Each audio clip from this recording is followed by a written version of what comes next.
नमस्ते दोस्तों, आज हम एक बार फिर आपके बीच लेकर आए हैं एक प्रेरणादायक कहानी जिसको सुनकर आप कभी भी ईश्वर को खोजने के लिए नहीं भटकेंगे।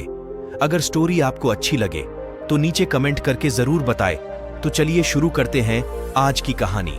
यह उस वक्त की बात है जब भगवान बुद्ध इस धरती पर अवतरित थे। एक व्यक्ति जिसके पास धन दौलत की कोई कमी नहीं है, उसके साथ जीवन काटने वाली पत्नी और राम लक्ष्मण जैसे 2 बच्चे भी हैं, उसके पास सब कुछ है। फिर एक दिन उस व्यक्ति के मन में भगवान को पाने की लालसा जगी। उसके सोचा कि मैंने बहुत सारा धन कमा लिया, अब कभी धन की कमी नहीं आएगी, पर मेरे पास ईश्वर नहीं है, मुझे ईश्वर के दर्शन करने हैं। उस व्यक्ति ने ईश्वर खोजने की ठान ली। फिर उसने कई सारे मंदिरों और धर्म स्थानों का निर्माण करवाया, पर उसे ईश्वर के दर्शन नहीं हुए। फिर उसने दान पुण्य करना शुरू किया। उसके खजाने में से कई सारा धन दान पुण्य में लगा दिया, फिर भी उसे ईश्वर नहीं मिले। फिर उस व्यक्ति ने सोचा कि अब मैं बड़े बड़े धामों के तीर्थ करता हूँ। उस व्यक्ति ने कई तीर्थ स्थानों के दर्शन किए। ऐसे ही 20 साल गुजर गए, पर उस व्यक्ति को ईश्वर नहीं मिले। फिर उसने दान पुण्य करना शुरू किया। उसके खजाने में से कई सारा धन दान पुण्य में लगा दिया, फिर भी उसे ईश्वर नहीं मिले। फिर उस व्यक्ति ने सोचा कि अब मैं बड़े बड़े धामों के तीर्थ करता हूँ। उस व्यक्ति ने कई तीर्थ स्थानों के दर्शन किए। ऐसे ही 20 साल गुजर गए, पर उस व्यक्ति को ईश्वर नहीं मिले।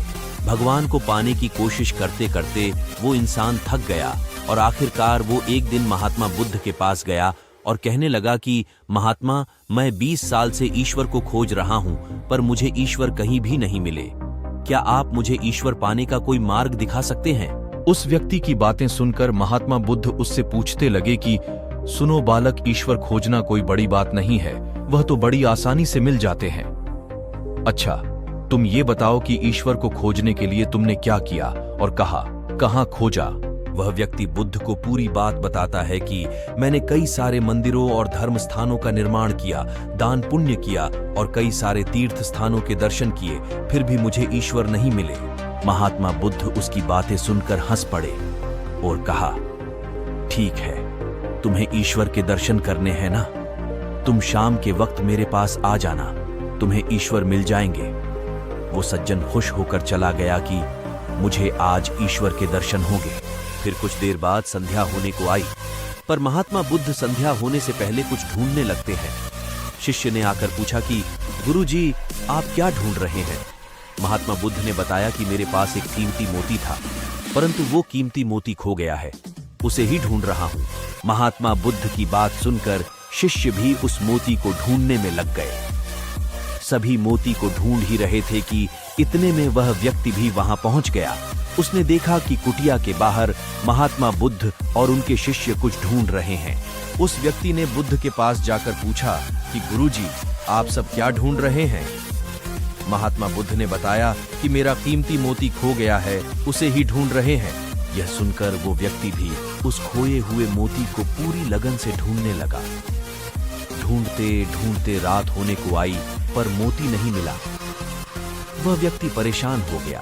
फिर महात्मा बुद्ध से पूछा कि गुरुजी, आपने आखिरी बार मोती को कहाँ देखा था? ठीक से याद कीजिए। महात्मा बुद्ध सोचकर बताते हैं कि मैंने आखिरी बार मोती को कुटिया के अंदर देखा था। ये सुनकर वह व्यक्ति थोड़ा गुस्सा हो गया और बुद्ध से कहने लगा, लगता है आप में थोड़ी सी भी अक्ल नहीं है। अगर मोती आपकी कुटिया के अंदर गुम हुआ है तो कुटिया के अंदर ही मिलेगा ना, बाहर थोड़ी मिलेगा। आप सब व्यर्थ में बाहर इधर उधर ढूंढ रहे हैं और मुझे भी अपने साथ ढूंढवा रहे हैं। आप अपना तो समय व्यर्थ कर रहे हैं और दूसरों का भी समय व्यर्थ करा रहे हैं। फिर महात्मा बुद्ध उस व्यक्ति के सामने देखकर मुस्कुराने लगे। यह देखकर वह व्यक्ति बोला कि महात्मा, आप हंस रहे हैं, मुझे कुछ समझ में नहीं आया। महात्मा बुद्ध बोले, वत्स, मैं तुम्हें यहां बुलाकर यही तो समझाना चाहता था कि जिस ईश्वर को तुम 20 सालों से बिना सोचे इधर उधर ढूंढ रहे हो, उसे तुमने कभी अपने अंदर की कुटिया में खोजा ही नहीं। ईश्वर कभी खोजने से नहीं मिलते, उसके लिए तन मन पवित्र होना चाहिए, तभी ईश्वर के दर्शन होते हैं। अगर तुम ईश्वर के सच्चे दर्शन करना चाहते हो तो इधर उधर भटकना छोड़कर अपने अंतर आत्मा में ध्यान लगाओ, ईश्वर तुम्हें वहीं मिलेंगे। अपने अंदर के ईश्वर को तुम देख लोगे तो हर जगह हर इंसान में तुम्हें बस ईश्वर ही दिखाई देंगे। महात्मा बुद्ध की अमृत भरी वाणी सुनकर उस व्यक्ति को अपनी गलती का एहसास हुआ और वह बुद्ध के चरणों में गिर पड़ा और माफी मांगते हुए कहा कि मैं व्यर्थ में ही इधर उधर भटक रहा था। वास्तव में तो ईश्वर हमारे अंदर ही होते हैं।